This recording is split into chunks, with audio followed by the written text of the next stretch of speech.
जय सिया राम। हिंदू धर्म में दशहरा का काफ़ी महत्व है। 9 दिन तक माँ दुर्गा की पूजा के बाद नवरात्र में 10वें दिन पर दशहरा धूमधाम से मनाया जाता है और रावण को जलाया जाता है। लेकिन कई ऐसे बड़े बड़े प्रश्न जो कि भक्त अक्सर पूछते हैं, कई ऐसी जिज्ञासाएं होती हैं जो कि अक्सर सामने आती हैं। आज उन्हीं सब पर चर्चा करने के लिए हमारे सामने उपस्थित हैं एस्ट्रोलॉजर प्रतिमा शर्मा जी। स्वागत है आपका। जय सिया राम। जय सिया राम। कुछ ऐसे प्रश्न हैं जो कि अक्सर दशहरा के सवाल पर उठते हैं। सबसे पहला प्रश्न तो ये है कि दशहरा के दिन ऐसा क्या विशेष करना चाहिए जिससे कि हमें लाभ हो। दशहरे वाले दिन सबसे अच्छा उपाय है कि देखिए उस दिन बुराई पे अच्छाई की जीत हुई थी। तो सबसे पहले कई लोग इसमें अपने घर की नज़र वजर नेगेटिविटी ये भी दूर करते हैं, तो उसके लिए ये दिन बहुत अच्छा है। जैसे किसी बच्चे पे, किसी परिवार पे, किसी भी सदस्य पे अगर नज़र है और घर के अंदर कोई नेगेटिविटी है, तो उसके लिए क्या करें कि आप एक फिटकरी का टुकड़ा ले लीजिए और एक कपूर का टुकड़ा ले लीजिए, ठीक है ना। उस बंदे के ऊपर से, जिस भी घर में सदस्य के ऊपर है, एंटी क्लॉक घुमाइए, प्लेट पे रख के सेंटर एरिया में घर के जला दीजिए। और पूरे घर पे है तो पूरे घर में खुले हाथ में ले लीजिए कपूर भी और फिटकरी भी, और पूरा घर में घुमाने के बाद उसके बाद उसको घर के बाहर किसी भी पेड़ के नीचे जाके जला दीजिए। फिटकरी, हाँ, वो दूर हो जाएगी नज़र दोष। सबसे अच्छा है कि क्या करें, क्या लाएं जिससे आपको सब जगह विजय प्राप्त हो। उसके लिए आप अपराजिता का पौधा ला सकते हैं। अपराजिता का पौधा लाइए, अपने घर में लगाइए गमले में। पहले ही माली से बोल दीजिए कि मुझे 10वीं वाले दिन भैया अपराजिता का पौधा चाहिए। पौधा नहीं, बीज भी मिल जाते हैं, तो उसको किसी अपने घर में गमले में उगा दीजिए।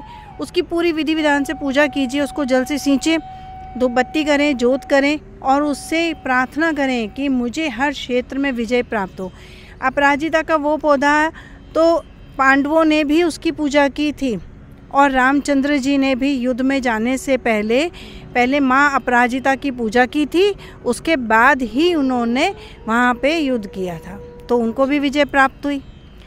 दूसरा, अपराजिता के देखिए आपको भी पता है कि उसमें ना बेल जाती है, उसके जामुनी कलर के फूल आते हैं और वो भोलेनाथ और माँ भगवान विष्णु को बहुत प्रिय हैं, वो उन पे चढ़ाओ। अपराजिता आपने देखा है कि दशहरे वाले दिन बनाते हैं गोबर से, कुछ आटे से बनाते हैं आकृति श्री कृष्ण की कहते हैं, कोई कुछ कहता है कि उसकी पूजा करते हैं, जैसे गोवर्धन वाले दिन करते हैं, ऐसी ही बनाई जाती है, आटे से बनाई जाती है सुंदर सी।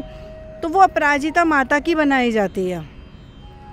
कई लोग बोलते हैं कि हमने रावण की बनाई है, रावण की आकृति नहीं बनती है, वो ये गलत है धारणा। वो अपराजिता माता की बनती है, उसकी पूजा की जाती है ताकि हर क्षेत्र में हमें विजय प्राप्त हो, और उन्हीं की कथा की जाती है। जैसे अक्सर कई भक्तों की ये जिज्ञासाएं रहती हैं कि हमारे घर में आर्थिक समस्या है, आर्थिक तंगी है, पैसों की दिक्कत है, पैसे रुकते नहीं हैं, तो कुछ ऐसे उपाय जो कि आप भक्तों को बताना चाहें कि वो नवरात्र में कर सकते हैं या फिर दशहरा वाले दिन कर सकते हैं। लेकिन माँ दुर्गा की नवरात्रि चल रही है, इस दिन भी करिए और दशहरे वाले दिन भी करिए, बहुत अच्छा है। पैसे नहीं रुक रहे हैं, आर्थिक तंगी चल रही है, बरकत नहीं हो रही है, तो उस दिन क्या करना, आपने जैसे मैंने बताया नेगेटिविटी भी दूर होगी। साथ में आपने 3 तेज पत्ता लेना है, उस पर कपूर रखना है और वो जलाना है पूरे घर में घुमा के, फिर अपने घर के मंदिर पे वहाँ पे जलाइए, ठीक है। आर्थिक तंगी भी दूर होगी, नेगेटिविटी भी जाएगी।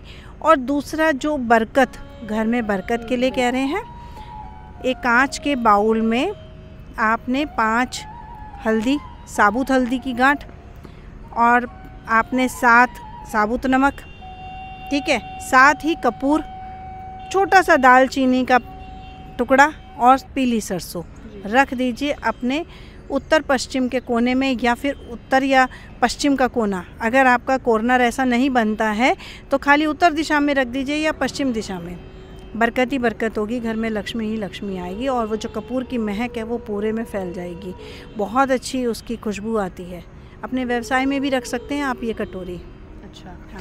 जैसे आपने दशहरा का तो बता दिया कि उस दिन हमें क्या विशेष करना चाहिए, अब कुछ नवरात्रि के बारे में बताएं कि भक्तों को नवरात्रि के इन विशेष दिनों में क्या नहीं करना चाहिए और क्या करना चाहिए, जिससे कि उनके ऊपर माँ दुर्गा की कृपा बरसे। नवरात्रि का तो देखिए ऐसा है कि सबको पता है, माँ दुर्गा की सभी पूजा आराधना करते हैं और सब अपने तरीके से करते हैं माँ दुर्गा की पूजा। माँ दुर्गा के दुर्गा सप्तशती के पाठ करिए, और जिसका ये होता है कि कुंवारी कन्याओं का विवाह नहीं हो रहा है, दिक्कत आ रही है, तो वो जो मंत्र है माँ दुर्गा का, उसी दिन से आप अगर पूजा शुरू कर देती हैं, हे गौरी शंकरार्धांगी यथा तुम शंकर प्रिया तथा मम कुरु कल्याणी कांत कांतम सुदुर्लभम, तो उसी दिन से ये सिद्ध भी होने लगता है। स्फटिक की माला से ये मंत्र का जाप करना शुरू कर दीजिए, ठीक है। माँ गौरी की पूजा करिए, माँ गौरी को मनाइए, उनकी पूजा मंदिर में जाके उनके भोलेनाथ के साथ उस दिन क्या करिए, जिस दिन माँ गौरी का दिन है, आपने उनको कलावे से 7 बार ऐसे लपेटना है और कलावा वहीं छोड़ना है, गांठ नहीं लगानी है, और इस मंत्र का जाप उसी दिन से शुरू कर दीजिए। मंत्र की संख्या बढ़ा सकते हो, घटा नहीं सकते। घर बैठे रिश्ता आएगा, 100% आपका विवाह होगा। जी, आपने बहुत अच्छी जानकारी दी भक्तों को नवरात्रि के लिए और दशहरा के लिए, और जो भी भक्त इस वीडियो को सुन रहे हैं वो इन उपायों को कर सकते हैं जिनसे कि उनका कल्याण हो। बहुत बहुत धन्यवाद आपका। जय श्री राम। जय श्री राम।